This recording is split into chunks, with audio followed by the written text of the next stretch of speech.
আমার শত্রু ভাই আমার আপন মানুষরাই, যাদেরকে আমিও খুব ভালোবাসতাম।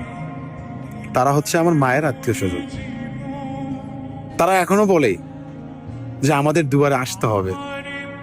আরে আমি যখন খালি হাতে ছিলাম, পকেট যখন শূন্য ছিল, এরপরেও আপনাদের দুয়ারে যাইনি।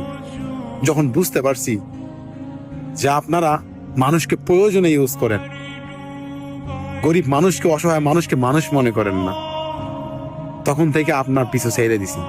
যে আপনারা হলেন স্বার্থলোভী, প্রতারক, রক্তের সম্পর্কের নাম বইলা মানুষকে ঠকাই খান। ভুইলা যাইয়েন না, মানুষের সফলতা কোন দিক দিয়ে আসবে আপনি নিজেও কইতে পারবেন না। তাই কারো পিছনে না লেগে আর কতদিন বাঁচবেন? একটু দুনিয়ার চিন্তা করেন, কবরের চিন্তা করেন। আপনি আত্মীয়, আমার সম্মান করা দায়িত্ব, কিন্তু আপনি সম্মানের যোগ্য না।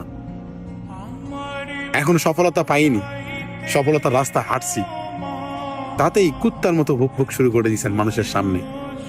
ভুইলা যাইয়েন না, অতীতকে কখনো ভুইলা যাইয়েন না, অতীত স্মরণ রাখেন। আল্লাহ না করুক আমার ফ্যামিলির যা হাল, ওই হাল যেন আপনাদের না আসে।